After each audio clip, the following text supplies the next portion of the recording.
Today in this video I'm going to show you how to create an empty database in SQL Server. Lot of my subscribers requested me to create a video on creating the first empty database, right? So I am going to show you how we can create our first empty database, right? So today's video is just to show you to create the first empty database. Great.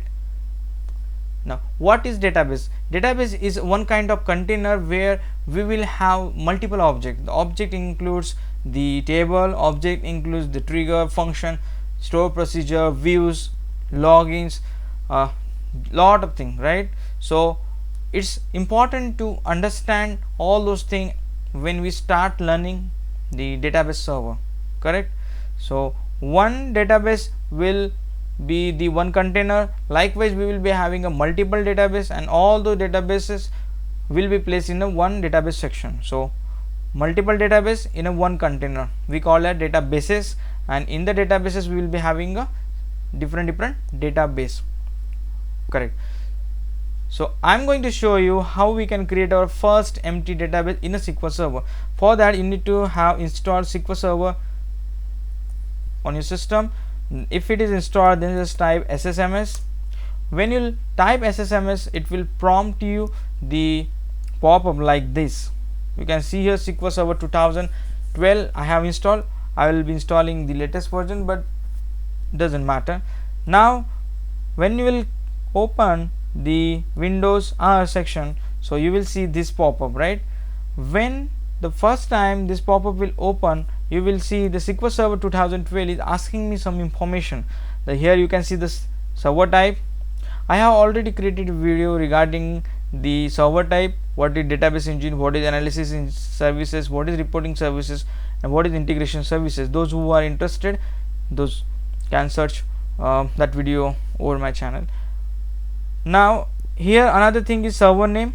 If we are connecting to the public server, right, then we need to provide here public IP, but here the database server is installed on my machine, so I don't need to give the IP or any kind of domain URL, right? So again I'm using the Windows authentication because the database server itself installed in my system, so I don't need to use it.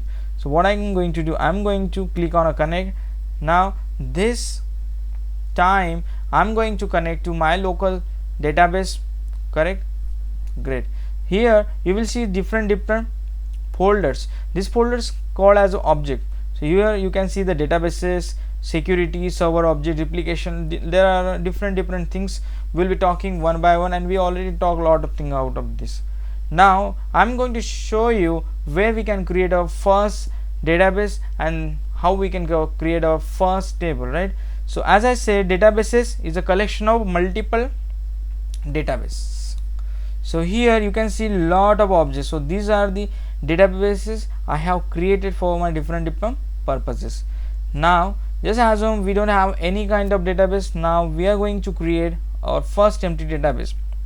What you need to do, you need to go to the database section, then you need to right click on that, and what you need to do, you need to click on new database. So where you will click on a new database, one pop-up will open. It will ask you some information like what's your database name. I'm giving it as db1,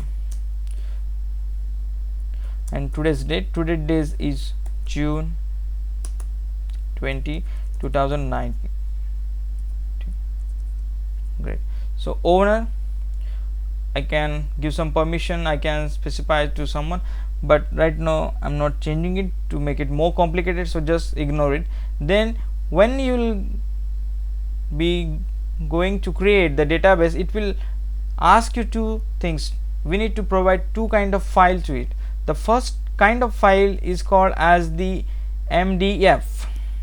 The MDF file is called as a master data file, which is used to store the data, right? And there is one more kind of file which is called as LDF, which stores the log data in it, right? So here you can specify the location. By default it will take the system one. You can also specify at a specific location if you want to store that log file and the data file at another location. Simply click on OK.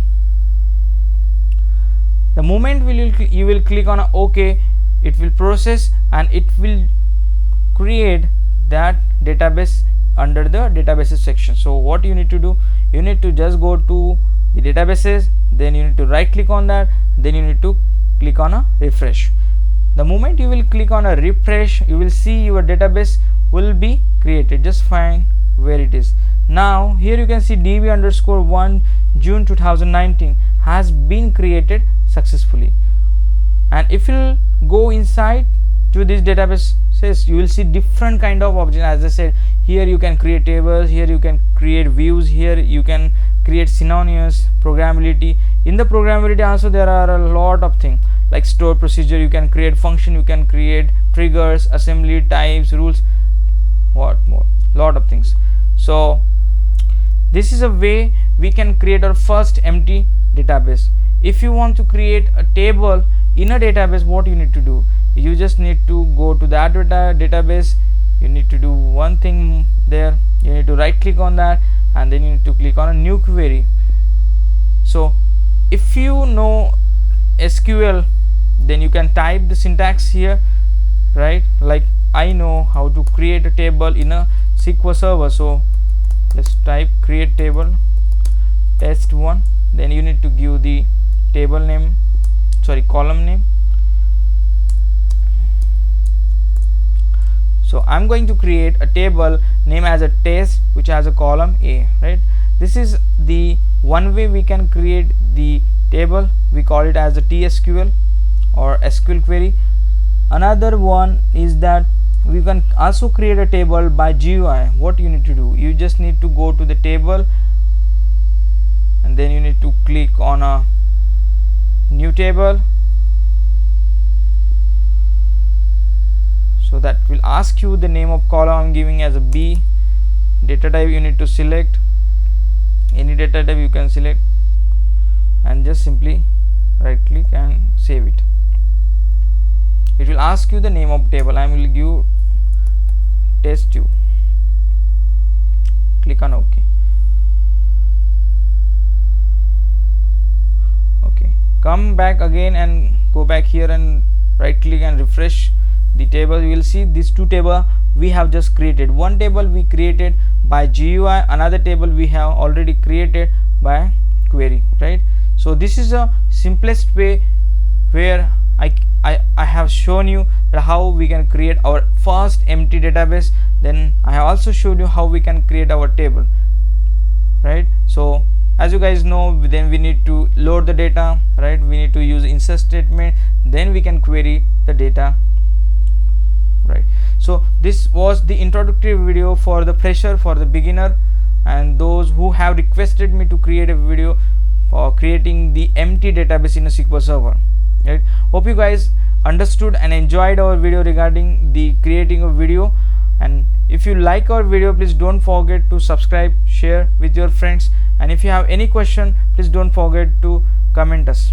We'll definitely get back to you and we'll try to help you out. And thanks for watching. Have a great day.